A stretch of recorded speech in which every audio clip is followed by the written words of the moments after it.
नमस्कार दोस्तों, मैं स्वागत करता हूँ आपका मेरे चैनल मोहितमल व्लॉग्स में और आशा करता हूँ कि आप सब लोग बढ़िया होंगे। आज ऐसे वीडियो बनाने का मेन रीज़न यही था, जैसे कि मैं अभी मणिमहेश यात्रा अभी रिसेंट में करके आया हूँ। 22 अगस्त को मैंने मणिमहेश यात्रा शुरू कर दी थी और 23 अगस्त को मैं वापस आ गया था नीचे हटसर।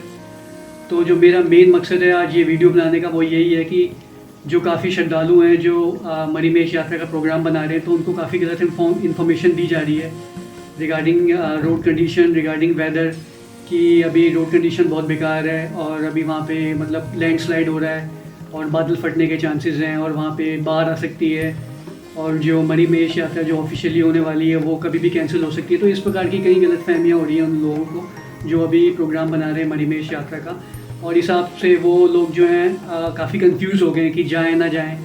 तो मेन रीज़न इस वीडियो के माध्यम से मैं उनको यही देना चाहता हूँ इन्फॉर्मेशन कि क्या आप अभी प्रोग्राम बना सकते हैं मणिमहेश का या नहीं बना सकते हैं। क्योंकि जैसे कि मैं अभी रिसेंटली होके आया हूँ, तो जो भी मैं आपको इस वीडियो के माध्यम से बताऊँगा वो मैं अपने अनुभव से बताऊँगा, जो मैंने वहाँ पर देखा है, जो मैंने मतलब वहाँ पर जाके महसूस किया है।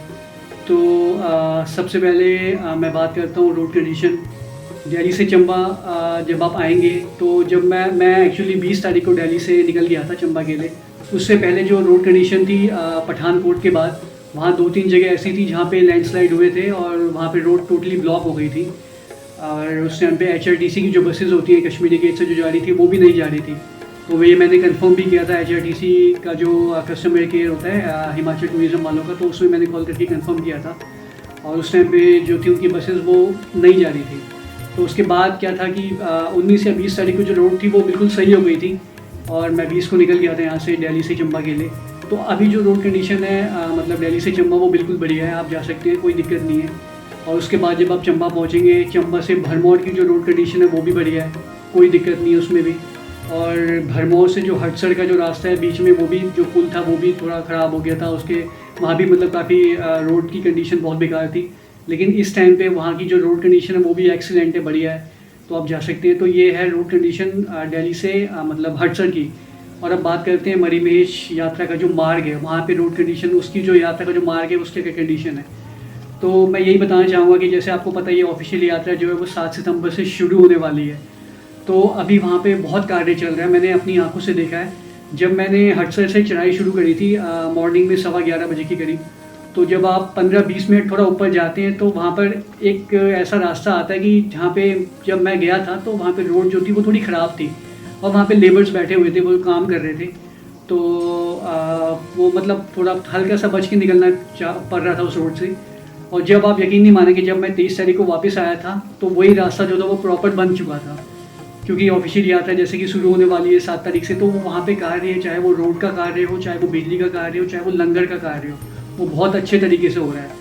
और उसके बाद आप धंचो हो गया, धंचो से ऊपर जब आप जाएंगे, धंचो से पहले आपको दोनाली हो गया, दोनाली से धंचो की जो रोड कंडीशन है वो भी एक्सीलेंट है, कोई लैंडस्लाइड नहीं है, रोड बहुत परफेक्ट है। और फिर धंचो से ऊपर जब आप जाएंगे गौरीकुंड तक, तो गौरीकुंड से भी ऊपर जब आप मणिमहेश जाएंगे वहाँ तक पूरा रोड बहुत बढ़िया है, कोई लैंडस्लाइड नहीं है, कोई पत्थर ऐसे नहीं पड़े हुए। तो ये गलत इन्फॉर्मेशन है। और सेकंड बात मैं करता हूँ वेदर की। तो जब मैं गया था मतलब 22 को जब मैंने जर्नी शुरू करी थी तो वेदर बहुत बढ़िया था, धूप थी, काफ़ी धूप निकली हुई थी और एक बूंद भी बारिश नहीं हुई थी। हालांकि मैं अपना रेन कोट और जो अम्ब्रेला था वो सब लेके गया था, लेकिन मुझे वो उसको बैग से निकालने की ज़रूरत ही नहीं पड़ी। तो आप लगा लो वेदर कितना अच्छा था वहाँ का। अभी वेदर वहाँ पे बहुत परफेक्ट है, बहुत बढ़िया है। तो ये रही बात रोड और वेदर की। और अब बहुत लोग मुझसे ये भी पूछ रहे थे कि जो श्रद्धालु लोग, क्या अभी हम मणिमहेश यात्रा अभी ऑफिशियल यात्रा से पहले कर सकते हैं या नहीं कर सकते हैं। तो मेरा आंसर इसमें यही होगा कि आप कर सकते हैं। इसमें बहुत से लोग ये भी पूछ रहे थे कि क्या अभी हमारे को मेडिकल सर्टिफिकेट की ज़रूरत पड़ेगी और या फिर हमें कोई वहाँ पे जब हम जाएंगे तो कोई हमें रोकेगा या कोई टोकेगा। तो ऐसा कुछ नहीं है, अगर आप अभी जाना चाहते हैं तो जा सकते हैं, प्रोग्राम बना सकते हैं। आपको किसी मेडिकल सर्टिफिकेट की फ़िलहाल कोई ज़रूरत नहीं है जब तक ऑफिशियल यात्रा शुरू नहीं हो जाती। और वहाँ पे आपको कोई रोकने और टोकने वाला नहीं है, क्योंकि वहाँ पे हज़ारों श्रद्धालु अभी भी जा रहे हैं। क्योंकि जब मैं गया था वहाँ पे मुंबई हो गया, आसाम हो गया, गुजरात हो गया, अलग अलग स्टेट से लोग और लोकल जो लोग हैं वो सारे जा रहे थे। तो कोई दिक्कत नहीं है, हज़ारों की तादाद में लोग जा रहे थे वहाँ पे। तो ऐसा कुछ दिक्कत नहीं है कि आप नहीं जा सकते या आपको सर्टिफिकेट की ज़रूरत पड़ती है।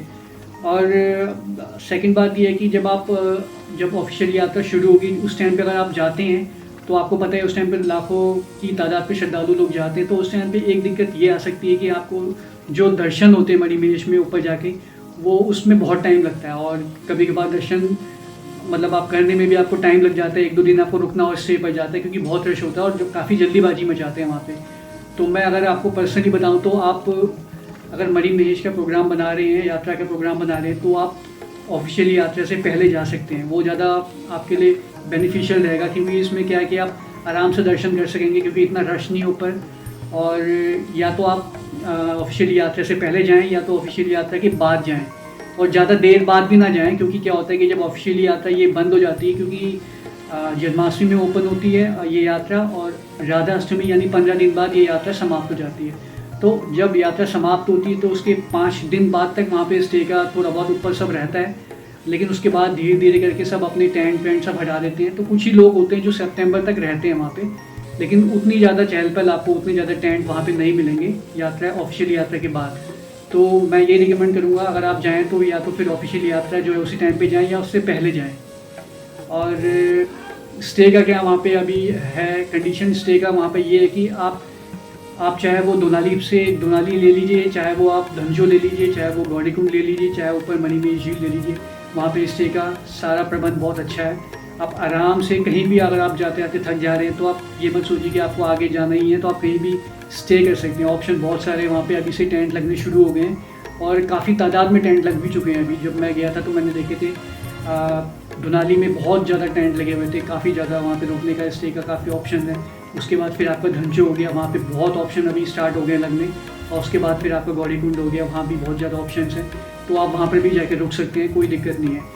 और जो चार्जेस हैं वहाँ के स्टे के वो डिपेंड करते हैं, वो 300-400 से आपके चार्जेस स्टार्ट होते हैं, उसमें आपका स्टे होता है और साथ में वो आपको डिनर फूड जो होता है रात का वो खाना प्रोवाइड करवाते हैं। तो जब आप जैसे नीचे अगर आप स्टे करेंगे तो वहाँ पे मेरे ख्याल से 250 ऐसी कुछ होता है, अगर आप ऊपर जाएंगे ज़्यादा तो वहाँ पे 300 या 400 रुपये आपका पर पर्सन बंदा लेते हैं, और उसमें आपका स्टे और आपका खाना होता है इंक्लूड।